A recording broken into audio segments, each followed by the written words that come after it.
tanto entrevistas como evaluación documental y también evaluación de contenidos, no había disponibilidad de bibliografía, por ejemplo, ¿verdad? Entonces, para nosotros que también como sindicato hemos planteado algunas desprolijidades de este concurso, nos llama la atención y nos afirmamos que este fue un concurso ilegal. Por esto que decía, primero, no había vacancias y lo que se hizo fue realmente llamar estando las personas en el cargo. Por otro lado, es un concurso express con una clara intención de eliminar a gente del proceso. Una comisión que se conforma, porque la normativa que nos regula los concursos para docente técnico es la resolución 109 del rectorado, una normativa que dice cómo se conforma la comisión de selección, y esta comisión de selección tiene que tener una veeduría, y ahí tiene que entrar el sindicato. El sindicato no fue oficialmente convocado, fue en el pasillo, más o menos como se dice, nos cuentan que tenemos que estar, y como sindicato nosotros nos negamos a participar justamente por estos motivos. No hay vacancias, es una grave violación a los derechos de nuestros compañeros y compañeras. Entonces se llevó adelante el concurso sin veedores.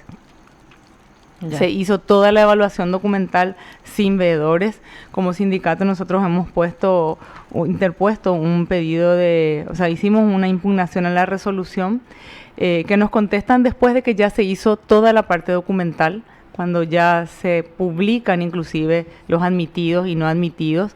Entonces, para nosotros es muy claro que este concurso lo que tenía, la intención era sacar a las compañeras.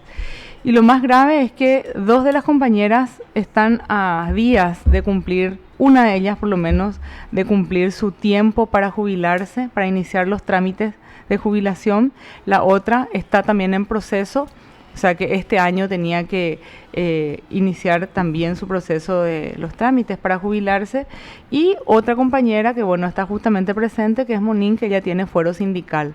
Entonces, por supuesto, vemos todas las acciones que se llevaron adelante es para eliminar a las compañeras de esta materia. O sea, el despido se dio es como un desalojo del cargo. Es un desalojo del cargo, claro. Es un desalojo del cargo. Estando en el cargo, claro. se llama concurso. Sí. Es una técnica de despido encubierto, ¿verdad? Es como esos desalojos encubiertos también. Me acordé de la palabra desalojo antes de pasarle a Monín, agradecerle a Blanca Ovelar de Valiente. No es la Blanca Ovelar que ustedes creen, ella es pobladora del Bañado, y nos envía toda la mejor. Dice: buenos días, Rocío, y a todo el equipo, un lindo sábado para todos, que Dios les bendiga. Entonces, muchísimas gracias, Blanca. Recibimos con mucho cariño tu mensaje y sabemos por la situación que están pasando también en el Bañado, que están todos los días movilizando, manifestándose por el tema de no tener agua. Bueno, Monín, vos tenés, sos sindicalista, sos secretaria sos docente, pero también sindicalista en el sentido de que sos miembro de un sindicato. Sos la secretaria de conflicto de este sindicato, tenés fuero sindical. El fuero para nuestros teleoyentes no solamente tienen los parlamentarios, no es que se inventó como un acto de privilegio o como se usa como privilegio de los políticos, sino que el fuero es una protección para aquellas personas que en representación de sí misma y en representación de otras luchan por los derechos. Este es en el caso sindical, en el caso estudiantil todavía no tenemos eso, pero en el caso sindical el fuero es una protección porque hace gestiones, utiliza otros horarios y por supuesto enfrentarse a la patronal siempre tiene consecuencias. Enfrentarse a cualquier tipo de patrón siempre tiene sus consecuencias. Entonces, por eso es el fuero es una larga historia, viene ya de la época del derecho romano, que es símbolo de una protección, digamos, aquel que representa intereses de otros. Entonces el sindicato es eso, representar también los intereses de otro, por eso un sindicalista tiene fuero, no como nos dicen por ahí siempre, que porque son haraganes, que no quieren trabajar y toda esa... esos discursos de odios que circulan siempre. Bueno, aclarando eso, para que nuestros teleoyentes comprendan que también una persona no solamente no puede ser despedida estando en el cargo, o sea, se llamó a concurso, como se hace en la función pública, estando personas ocupando el cargo, por eso le llamamos desalojo. Fue un desalojo sutil o un despido encubierto, digamos, que se desarrolló dentro de esta carrera. Pero también, no solamente las docentes, sino que aquellas docentes que también cuentan con fuero fueron despedidas. Es una doble violación de los derechos laborales en cualquier ámbito, ya sea en el académico, ya sea en la fábrica o en cualquier centro de trabajo. Monín, ¿cuál es la situación? El despido fue encubierto, como le llamamos, fue notificado, no fue notificado, se dio por notificado a partir del llamado de concurso, se cobró salario en algún momento de estas docentes que estaban ocupando el cargo, se dejó de percibir ese salario. Explícanos un poco esta parte del conflicto, de cómo se fue desarrollando. Sí, y es muy importante siempre poner en contexto que esta situación de denuncia sobre despidos ilegales a docentes técnicos de la Faxo que estamos haciendo es parte de un cúmulo de denuncias y de irregularidades que desde la creación de la Facultad de Ciencias Sociales estamos denunciando. O sea, esta situación de avasallamiento de una gestión no participativa, no democrática, de decisiones unilaterales del decanato por la licenciada Ada Vera, o sea, no es de ahora. Esto es un acumulado y es como la situación más violenta en realidad. ¿Por qué hay un sindicato del año pasado, Citrafaxo, justamente? Porque ya veíamos venir el avasallamiento. Estábamos anteriormente en otro espacio que se llamaba el CIDET, hoy un sindicato fantasma. Justamente nos abrimos, porque también eso es importante, es la realidad en todas las instituciones públicas. Hay sindicatos, hay grupos de trabajadores que lastimosamente juegan del lado de la patronal bajo privilegios en contra de su propia clase.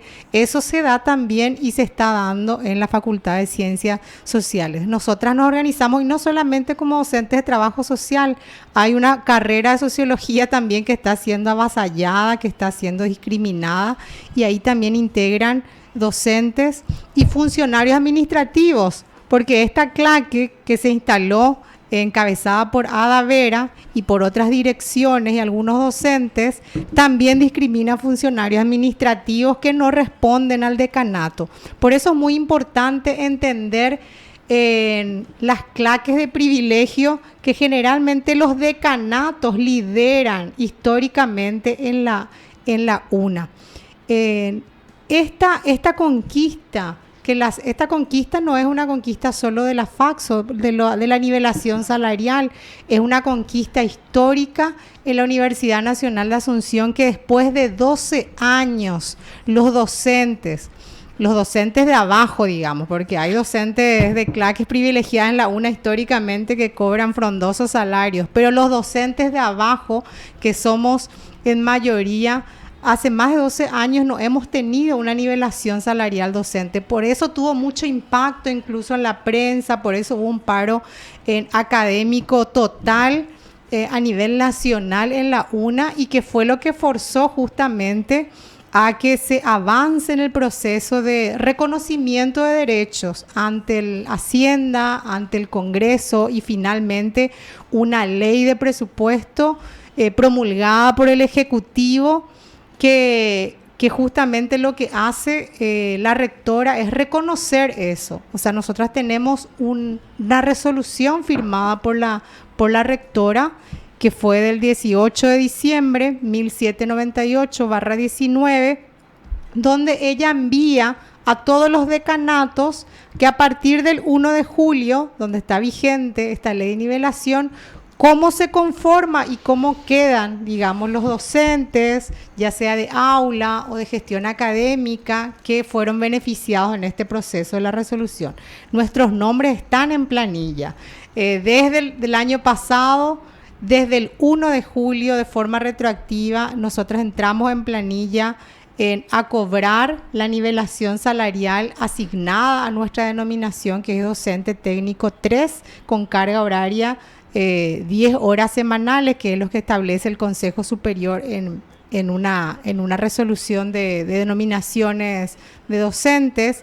Y a partir de ese momento nosotros tenemos registro de que todas nuestras liquidaciones de salario, nuestro certificado de funcionaria de la función pública, tenemos hasta este mes que somos ahí, tenemos registro y cada uno fue quitando incluso para documentar que aparecemos desde el 1 de julio en Hacienda, en la UNA, en la función pública, como docentes técnicos 3, cargo permanente y con el rubro UT3, ¿verdad? Hasta hoy nuestros cargos no están vacantes y hasta hoy esa es la asignación.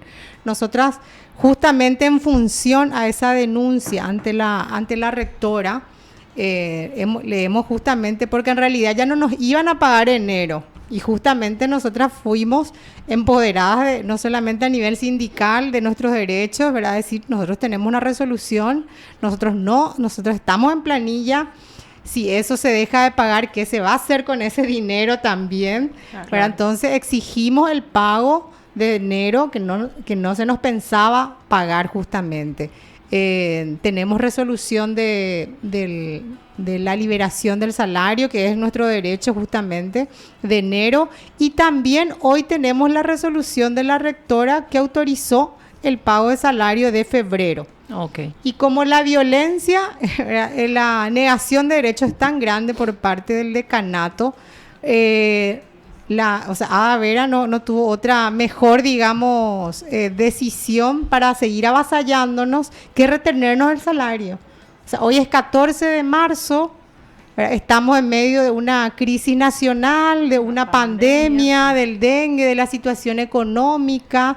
Nosotros los docentes tenemos retenidos, no cobramos el mes de febrero, ¿verdad? No se liberó eso y el rectorado está en silencio. Porque el rectorado tendría que haber entrado a destrabar la crisis, a hablar con Hacienda, a pedirle cuentas de por qué no se le pagó. O sea, estamos hablando de salario ordinario de los trabajadores, ¿verdad? Absolutamente ilegal. Entonces, esa es la situación, es súper ilegal. Estamos denunciando en todas las instancias, inclusive podría ser penado por un delito de apropiación. Así es. ¿Verdad? O sea, es muy grave lo que está pasando y es muy importante porque pareciera que hacia algunos sectores la campaña llega porque es el juego que hacen las patronales, no solamente en la UNA, sino para desacreditar la lucha de la clase trabajadora.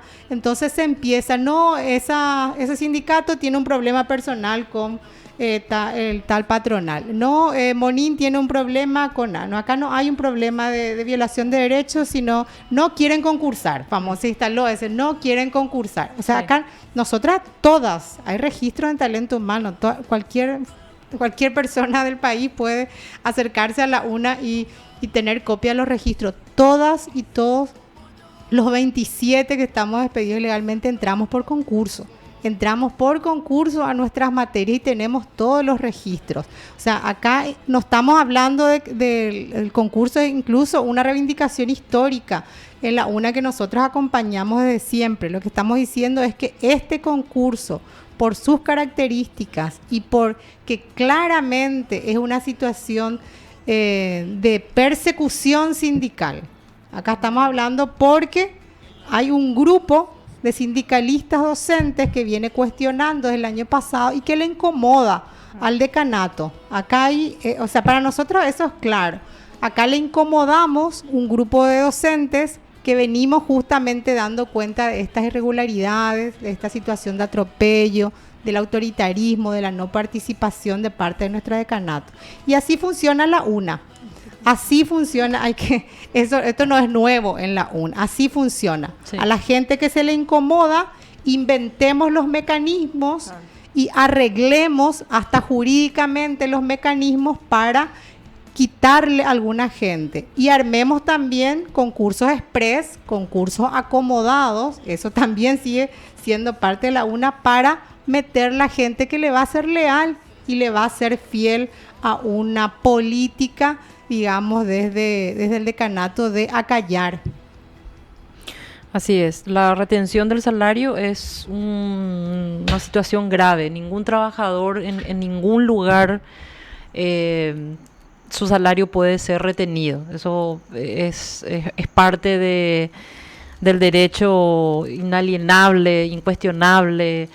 No sé cómo decirlo con palabras más. Nadie puede, el patrón no puede, el patrón o la patrona no puede retener tu salario, no pagarte tu salario por el trabajo que realizaste, y la retención de eso también es un delito grave, es una situación grave, pero así como decía Monín, es una situación que se da en todo y es una violencia que se utiliza en diferentes lugares, incluso para disciplinar. Se utiliza también incluso en el ámbito político.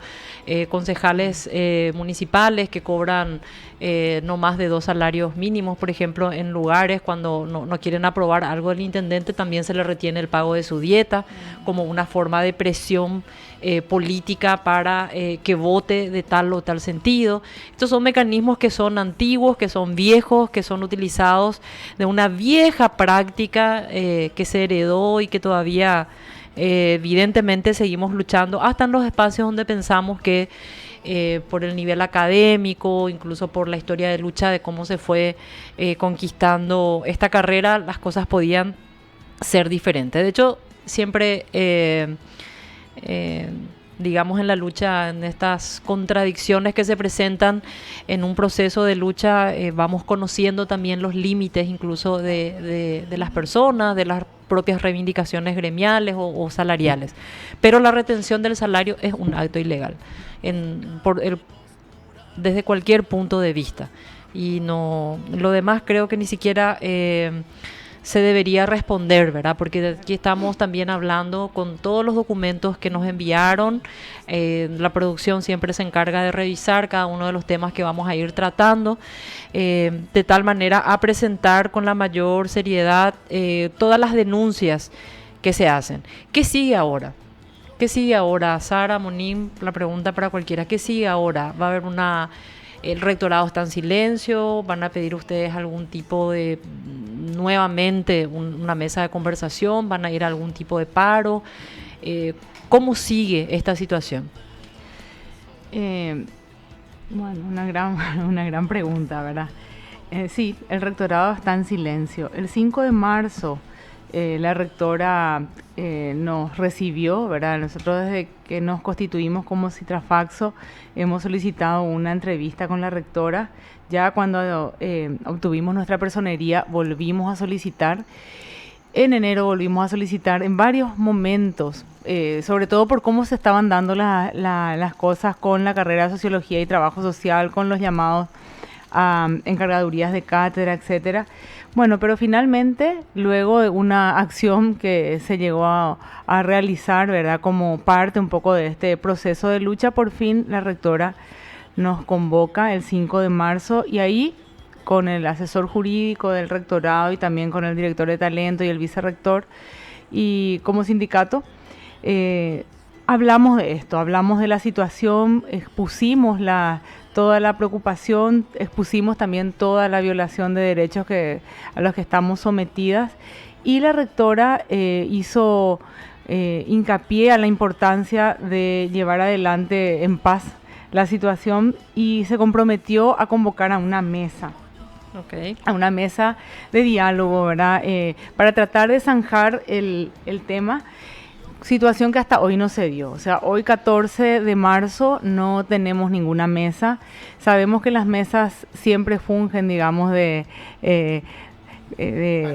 claro, para parar la situación, para poner un poco de paño frío. Y lo que decimos es que tampoco nos sorprende, no nos sorprende porque en realidad sabemos que hay contubernio del rectorado, o sea, que el rectorado no haya ordenado el pago de salarios o que no haya hecho el esfuerzo siendo el rectorado, la rectora, el administrador, no sé cuál es la instancia exactamente, no haya garantizado el salario a pesar de que es ilegal, por ejemplo, ¿verdad? Habla de un contubernio, habla de que Ada Vera está amparada o por lo menos tiene el respaldo de las autoridades de la UNA y eso es muy grave, ¿verdad? Porque muestra que si bien en el microespacio de la Faxo se violan derechos de trabajadores, bueno, eso es expansivo a todas las otras unidades académicas. Decir que el concurso que se llevó adelante realmente se dieron sin las garantías que cualquier postulante tiene que tener en un momento, en el momento del concurso. Decir, por ejemplo, que quien estaba en la mesa del concurso como parte de la comisión, Bruno Martínez, que era el presidente de la comisión, fue el que nos comunica que estamos desvinculados o despedidos, ¿verdad? Con todo la carga que implica eso, ¿verdad? O sea, quien te dice que estás despedido es el que te va a evaluar, ¿verdad? Más el director administrativo y también el director de talento humano, que suma la violencia estructural, institucional, simbólica, que implica, ¿verdad? Para una persona que se está presentando al concurso. ¿Quién forma parte o quién va a evaluar o quién va a corregir el test psicotécnico? Cristina Rom. Ella es directora de investigación de la Faxo. O sea, toda la claque, como diría Monim, es quien lleva adelante un concurso con las mínimas garantías de trabajadoras que ya se les dijo que estaban desvinculadas. Ya han un mes prácticamente no han cobrado su salario. Ya han estado siendo, o sea, con todo lo que implica un despido, porque el despido para el trabajador es la cosa más terrible que nos ocurre, ¿verdad? Cristina Rom es la que va a corregir los test psicotécnicos siendo ella psicóloga clínica, no es psicóloga laboral. ¿Qué más pasa en el concurso? Quien pide el concurso, Dominga Gavilán, la directora de Trabajo Social, pide el concurso, abre el concurso con el argumento de que le pide la encargada de despacho, porque nos explica en algún momento, ¿verdad? La falaz, ¿cómo se llama? El falaz argumento de que eso ocurre, ella se presenta al concurso. O sea, también ella concursa. Y acá no estamos hablando, por supuesto, todos tenemos derecho a presentarnos a los concursos, no estamos cuestionando eso. Lo que estamos diciendo es, pido el concurso para que yo me presente. Es realmente muy terrible, eso ocurre. ¿Quién más se presenta al concurso? Estela García, la directora de posgrado, la directora de posgrado de la Faxo. Obviamente, como decía hace rato, la clara intención de dejar fuera a las compañeras y los compañeros tiene que ver con eso. Entonces, hay realmente una intencionalidad de dejar fuera a la gente, de presentarse a los concursos sabiendo, con los cargos que ellos tienen, que ostentan esos cargos, obviamente no necesitan quedarse como docente técnico 3, sino al contrario, ¿verdad? Fungir un poco de personas que entren a competir, obviamente para dejar fuera a las demás personas. Una persona que es directora, obviamente tiene mucho más mérito que una persona que no lo es. Entonces, son demasiadas situaciones que de partida vulneraron derechos, incluso del propio concurso. Nadie sabe cómo se evaluó documentalmente los concursos. No fueron publicadas, no fue publicada la grilla de evaluación. O sea, vos con tu carpeta te presentaste sin saber. Vos sabés que vale 20 puntos esa parte o no sé, pero no sabés que te evalúan. Ya. Entonces, demasiadas irregularidades ha tenido este concurso. Nosotros lo llamamos las desprolijidades. Hemos dado cuenta al decanato eso, porque también ante tanta violencia, ante tanta violación de derechos, también nosotros hemos recurrido a la justicia. Primeramente solicitamos un recurso de amparo que lo que hizo fue, mientras se decide el proceso, como medida de urgencia, suspender el concurso en un tiempo, también como para dar lugar y para dar tiempo a las negociaciones. Hemos pedido al Ministerio del Trabajo una mesa tripartita, que bueno, sabemos cómo es la burocracia, estamos esperando también eso, pero mientras tanto se siguió el concurso, o sea, no paró. Claro, la resolución del juez levantó la medida, ¿verdad? Entonces continuó el concurso porque, bueno, el juez lo determinó así. Presentamos una apelación, esa apelación todavía no tenemos resolución de esa apelación, sí, ya del recurso de amparo inicial. Y bueno, creo que son los caminos que luego nos llevarán a la justicia, ¿verdad? Sí. Ordinaria. La UNA se jacta de que es autónoma. Sí. La UNA se jacta, ¿verdad?, de que no tenemos condiciones de que todo lo que implica el derecho laboral puedas. Pero nosotros creemos que sí. O sea, es lógico que un trabajador, un docente es un trabajador. Y por sobre el trabajador, sobre cualquier tipo de derecho, el Código Laboral nos protege. Vos sabés que ese mismo argumento usa, no puedo decir la marca, ¿verdad? Claro. Para no chivar, pero vende hamburguesas a nivel mundial. Claro. Cuando va a despedir a un trabajador de su, ¿cómo se llama eso? De su sede local, le llaman ellos, aunque sea un país, ¿verdad? De su sede local, aunque sea todo un país, no estamos hablando de un barrio y compañía, utiliza ese mismo argumento, como igual que las transnacionales, claro, ¿verdad? De decir que no se rige por el código laboral de ese local, ¿verdad? Que en realidad es todo un país, claro, ¿verdad? Claro. Y por supuesto que constitucionalmente las universidades están amparadas por su autonomía, que la palabra autonomía es una palabra que encierra una lucha de otras generaciones durante la dictadura astronista, justamente porque la policía se iba a intervenir las unidades académicas, las carreras, se cerraban carreras, se cerró como la de sociología, como comentábamos al principio, y ese derecho de autonomía de las universidades también fue producto y proceso de por lo menos 3 generaciones que lucharon para que posterior al 89, post dictadura, podamos decir que las universidades son autónomas y la policía ya no podía entrar y secuestrarte porque pensabas diferente. Si la academia no es un lugar de reflexión, de filosofía, de cuestionamiento, nos va a ir peor cada vez como sociedad, como país. Así es que haciendo esta pequeña reflexión, porque soy una periodista militante, vamos a un corte, escuchamos música y volvemos para ver un poco cómo cerramos y vamos explicando este conflicto que se desarrolla, y las compañeras Monín y Sara nos van respondiendo qué está pasando en la UNA.